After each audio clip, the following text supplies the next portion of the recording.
কত গ্রুপ আছে, দল আছে, মাদারসে কওমিয়ার বিরুদ্ধে বলে, ওলামায়ে দেওবন্দের বিরুদ্ধে বলে, কিন্তু বাতিলের বিরুদ্ধে বলে না, বাতিলের তাগুতের বিরুদ্ধে বলে না, তাগুত শক্তির বিরুদ্ধে বলে না, কায়েমি শক্তির বিরুদ্ধে বলে না, জালেমদের বিরুদ্ধে বলে না। কেন জানো? বাতিল বাতিল কখনো বাতিলের মোকাবেলা করতে পারে না, বাতিল বাতিলের সঙ্গ দেয়। ওলামায়ে দেওবন্দ হকের ঝান্ডাবাহী, ইংরেজ তাড়িয়েছে। আল্লাহর কসম, আজও ওলামায়ে দেওবন্দের সন্তানেরা, আজও ওলামায়ে দেওবন্দের উত্তরসূরিরা, আল্লাহর কসম করে বলি, বাতিল তোমার কাছে আমার পরিচয় হচ্ছে তুমি বাতিল, তুমি ভ্রষ্ট, তোমার বংশ পরিচয় জানতে চাই না, দলীয় পরিচয় জানতে চাই না।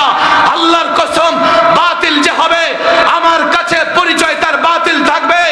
বাতিল যদি কখনো হকের মোকাবেলায় ময়দানে অবতীর্ণ হয়, আল্লাহর কসম, বাতিল যেই হোক না কেন, এক মুহূর্তের জন্য তাকে ছেড়ে কথা বলবো না।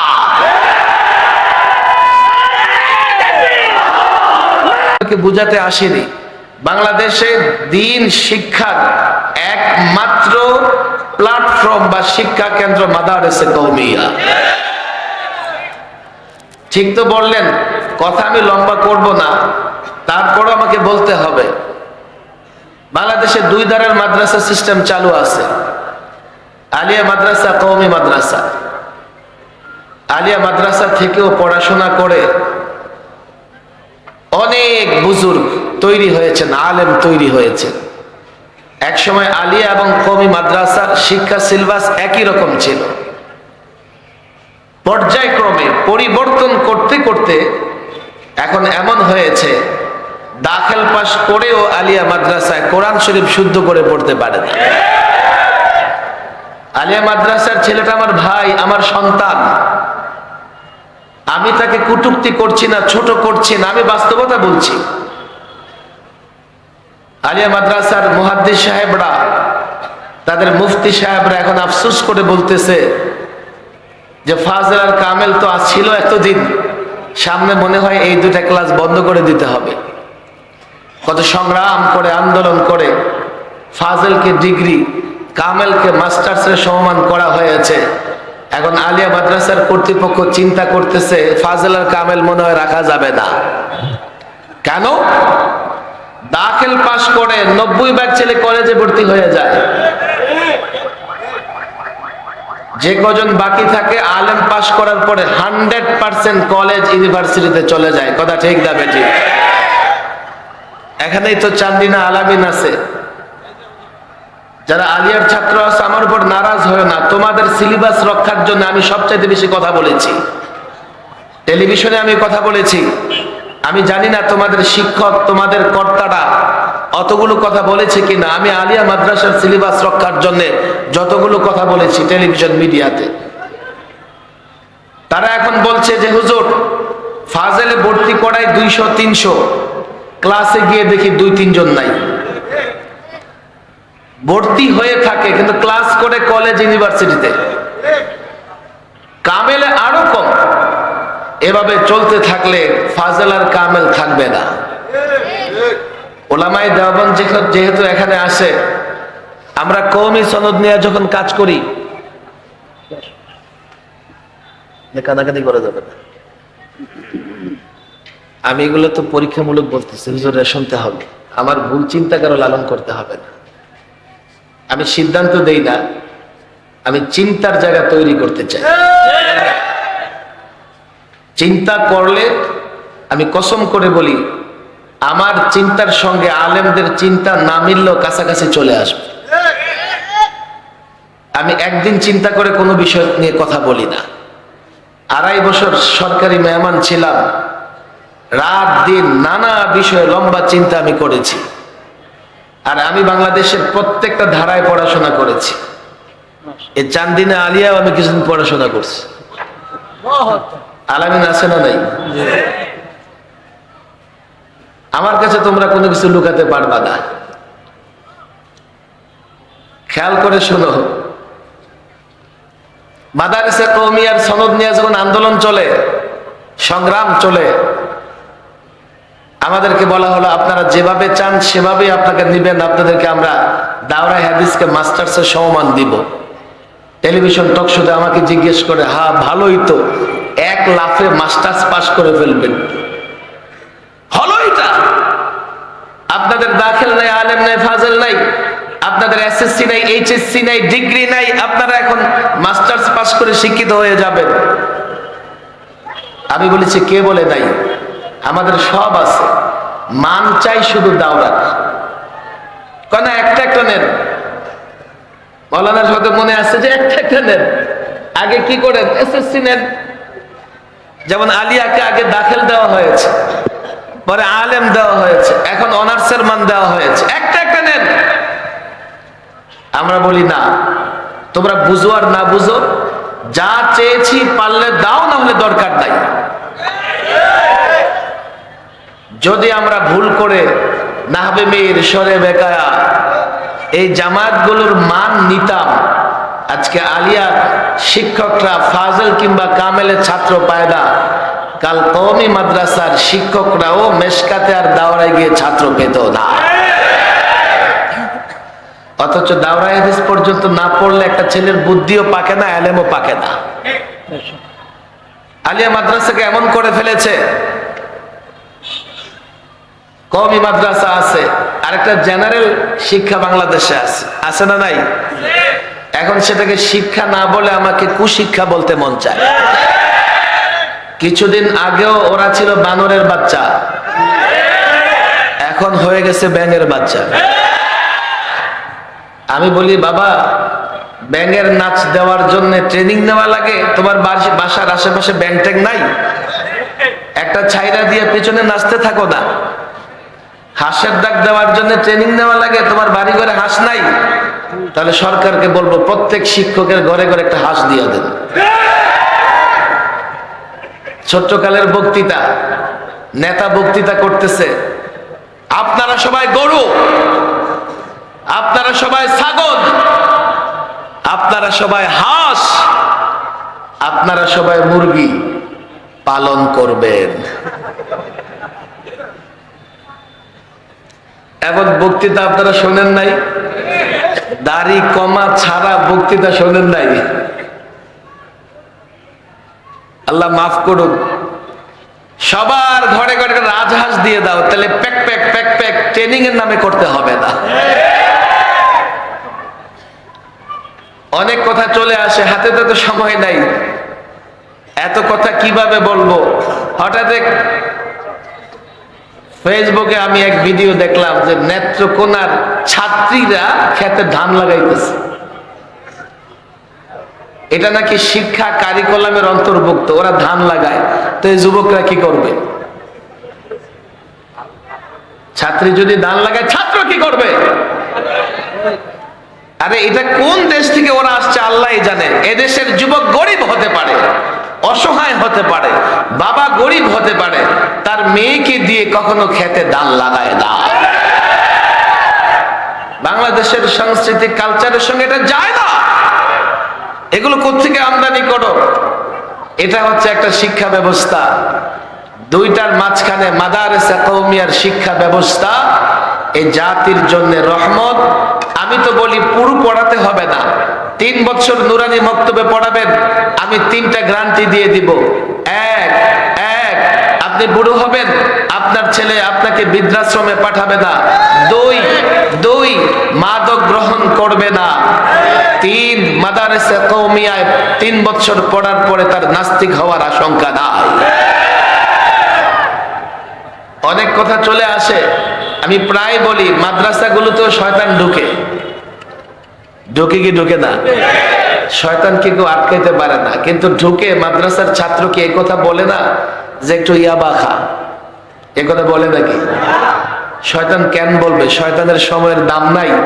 মাদ্রাসার ছাত্রের কানের কাছে গিয়ে যদি বলে ইয়াবা খা, ফেন্সিডিল খা, গাঁজা খা, শয়তানের সময় নষ্ট হবে।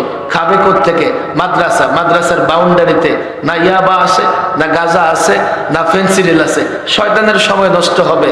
মাদ্রাসায় ঢুকে ছাত্রের কানে কানে বলতে থাকে, মাগরিবের ফরজ পড়ছস, 2 রাকাত সুন্নত পড়ছস, এটা দয়া করে 4 রাকাত আওয়াবিন পড়। আপনারা বলবেন হুজুর শয়তানের তো ভদ্র, আরে ভদ্র না, শয়তান কখনো ভদ্র হতে পারে না। শয়তানের উদ্দেশ্য হচ্ছে আর যাই হোক তুই আবেদ হ, আলেম হইস না। তুমি আবেদ হো, আমি মেনে নেব, তোমাকে আলেম হতে দেব না। কেন আলেম হতে দেব না? কাফাকিহুন ওয়াহিদুন আশাদ্দু আলা শাইতানি মিন আলফি আবিদি। একটা ফকি যদি হয়ে যায় তো শয়তানের কাছে এত ভারী মনে হবে, হাজার আবেদের চাইতেও ভারী মনে হবে। রাসূল করিম সাল্লাল্লাহু আলাইহি সাল্লাম হাদিসে আলেমের মর্যাদা বলেছেন, ফজলুল আলিমি আলাল আবিদ কাফজলি আলা আদনাকুম। একজন আলেমের মর্যাদা ভালো করে বুঝো, ফজলুল আলিমি আলাল আবিদ, একজন আলেমের মর্যাদা আবেদের উপরে যেমন তোমাদের মধ্যে আমার মর্যাদা। ইবলিস এটা মানবে না যে আলেম হয়ে যাবে, আবেদ থাকো, লাজেম থাকো, মুতাদ্দি হয়েও না, নিজে হেদায়েত প্রাপ্ত থাকো, অন্যকে হেদায়েত করতে পারবে না। মাদারিসে কওমিয়ার শিক্ষা ব্যবস্থার জন্যই ওলামায়ে দেওবন্দের একটা ব্যাপক পরিচিতি, ব্যাপক সফলতা আছে। কথা ঠিক না বেঠিক? এটা শিক্ষা ব্যবস্থা, কিন্তু শিক্ষা ব্যবস্থা না। হযরত ইলিয়াস আখতার রাহিমাহুল্লাহ দাওয়াত ও তাবলীগের কাজ করেছেন, দেওবন্দের সন্তান। জিহাদের ময়দানে দেখো তালেবান আমেরিকা নেটো মনে করেছে আফগান শেষ, তালেবান শেষ, স্বাধীনতাকামী শেষ, এক এক বোমা মেরেছে। সেই 2001 থেকে শুরু করেছে, পাহাড়ের উপরে বোমা মারে, বোমা পাহাড়ের ভেতরে গিয়ে বিস্ফোরণ হয়ে গোটা পাহাড়কে উপরে তুলে ফেলে। মানুষ মনে করেছে আফগান শেষ, যেমন এখন মনে করছে গাজা শেষ হয়ে যাবে। 20 বছর পরে তালেবান স্বাধীনতাকামীরা যখন আবার ময়দানে নেমেছে, আমেরিকা লুঙ্গি গামছা গুছানোর টাইম পায় নাই। তোমরা মনে করেছো গাজা শেষ হয়ে যাবে, হ্যাঁ গাজা ক্ষতিগ্রস্ত হবে। আল্লাহর কসম, মুসলিম যতদিন আল্লাহর উপর ভরসা রাখে তারা শেষ হয় না। ইসরায়েলিরা এখন যুদ্ধ বিরতির কথা বলছে, আল্লাহর কসম বাংলাদেশ সহ গোটা বিশ্বের মুসলমানরা যদি একটা হুঙ্কার দিত, পৃথিবীর মানচিত্র থেকে ইহুদি ইসরায়েলি নিশ্চিত হয়ে যেত।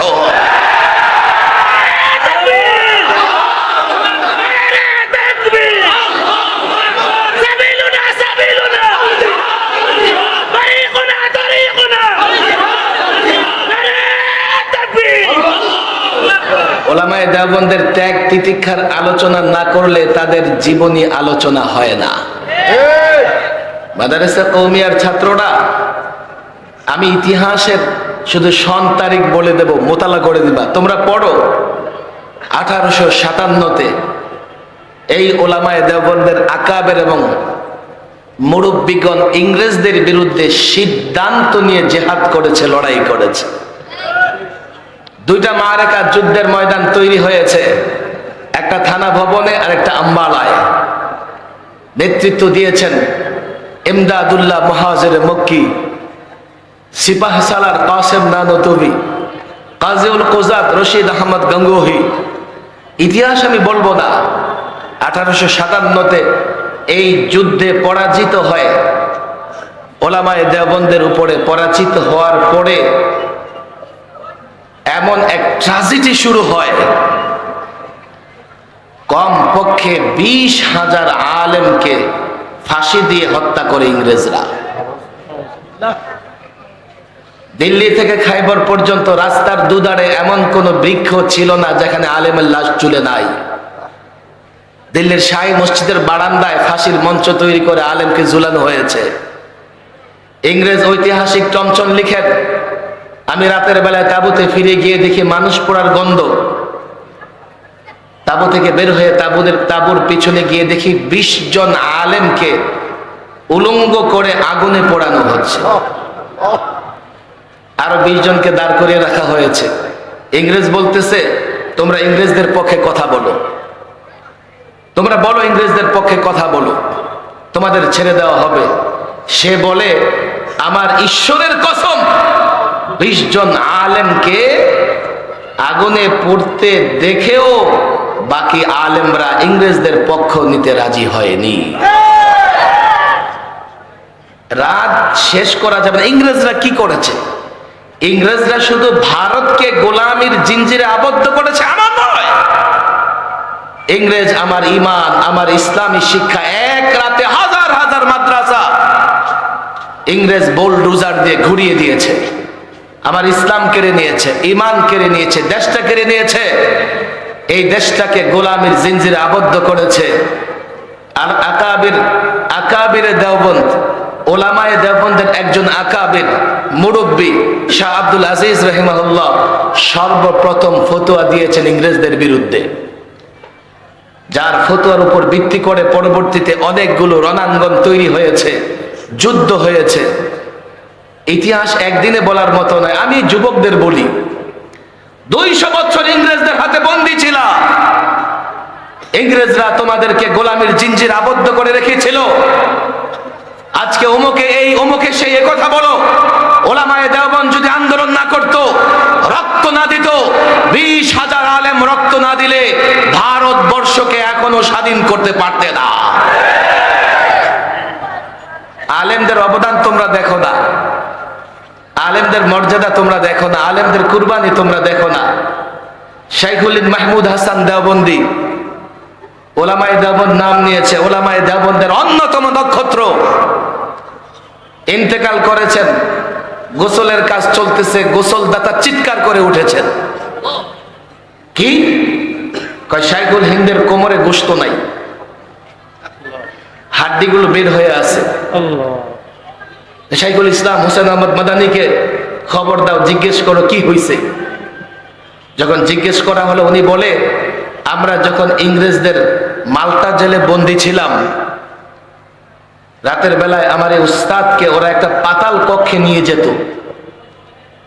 সেখানে গিয়ে বলতো, ইংরেজদের পক্ষে কথা বলো, তোমাদের মুক্ত করা হবে। উনি রাজি হতেন না, তো লোহা রড গরম করে ওনার কোমরে সেকা দেওয়া হতো। ওলামায়ে দেওবন্দ শিক্ষা, ইসলামী শিক্ষাকে ধরে রেখেছে। ওলামায়ে দেওবন্দ এই ভূখণ্ডকে ধরে রেখেছে। ওলামায়ে দেওবন্দ বাতিলের মোকাবেলা করেছে। আজকে বাংলাদেশে কত গ্রুপ আছে, দল আছে, মাদারিসে কওমিয়ার বিরুদ্ধে বলে, ওলামায়ে দেওবন্দের বিরুদ্ধে বলে, কিন্তু বাতিলের বিরুদ্ধে বলে না, বাতিলের তাগুতের বিরুদ্ধে বলে না, তাগুত শক্তির বিরুদ্ধে বলে না, কায়েমি শক্তির বিরুদ্ধে বলে না, জালেমদের বিরুদ্ধে বলে না। কেন জানো? বাতিল বাতিল কখনো বাতিলের মোকাবেলা করতে পারে না। বাতিল বাতিলের সঙ্গ দেয়। ওলামায়ে দেওবন্দ হকের ঝান্ডাবাহী। ইংরেজ তাড়িয়েছে, আল্লাহর কসম, আজও ওলামায়ে দেওবন্দের সন্তানেরা, আজও ওলামায়ে দেওবন্দের উত্তরসূরিরা, আল্লাহর কসম করে বলি, বাতিল তোমার কাছে আমার পরিচয় হচ্ছে তুমি বাতিল, তুমি ভ্রষ্ট। তোমার বংশ পরিচয় জানতে চাই না, দলীয় পরিচয় জানতে চাই না। আল্লাহর কসম, বাতিল যে হবে আমার কাছে পরিচয় তার বাতিল থাকবে। বাতিল যদি কখনো হকের মোকাবেলায় ময়দানে অবতীর্ণ হয়, আল্লাহর কসম, বাতিল যেই হোক না কেন, এক মুহূর্তের জন্য তাকে ছেড়ে কথা বলবো না।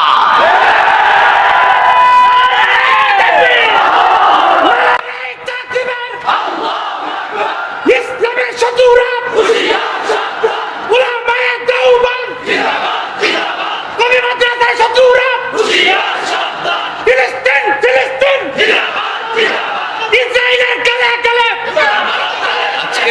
মুক্তি মুক্তি চাই। আজকে এমন হয়েছে, ছোটখাটো বিষয় নিয়ে ওলামায়ে দেওবন্দের সাথে ইখতিলাফ করে।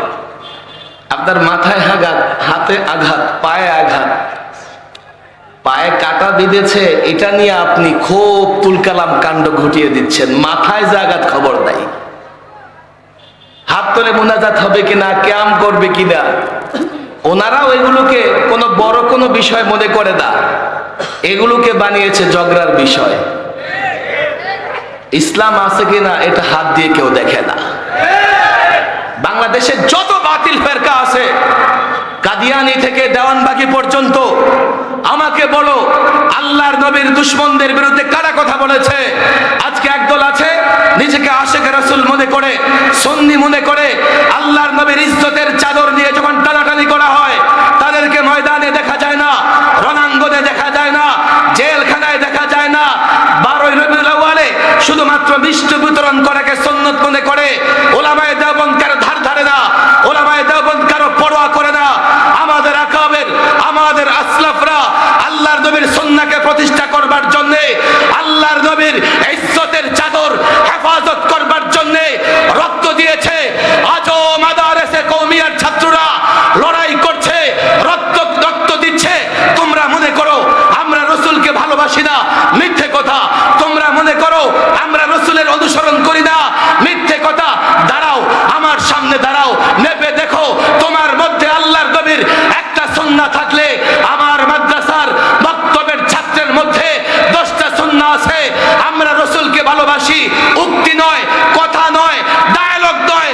আল্লাহর কসম ময়দানে দেখিয়েছি, হাটাজারি থেকে বিবাড়িয়া থেকে যশোর পর্যন্ত যখনই যারা শাহবাগ থেকে নিয়ে শুরু করে যেখানে যখনই যারা আল্লাহর নবীর ইজ্জতের চাদর দিয়ে ছিনিমিনি খেলেছে তাদের ছেড়ে কথা বলেনি। আল্লাহর কসম ভবিষ্যতে যারা আল্লাহর নবীর ইজ্জতের চাদর দিয়ে টান দেবে তাদেরকে ছাড় দেওয়া হবে না।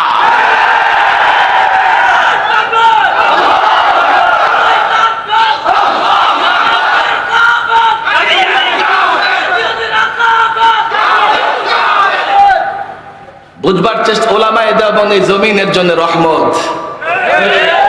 মাদারিসে কওমিয়া আল্লাহর বিশেষ দয়া, বিশেষ দান।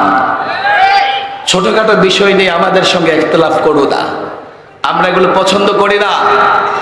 তুমি দাবি করো তুমি রাসূলের আশেক, চলো আমিও রাসূলের আশেক হতে চাই, দুজনে দাঁড়িয়ে যাই। তোমার মধ্যে রাসূলুল্লাহর কয়টা সুন্নাহ আছে, আমার মধ্যে কয়টা সুন্নাহ আছে মিলাইয়া দেখি।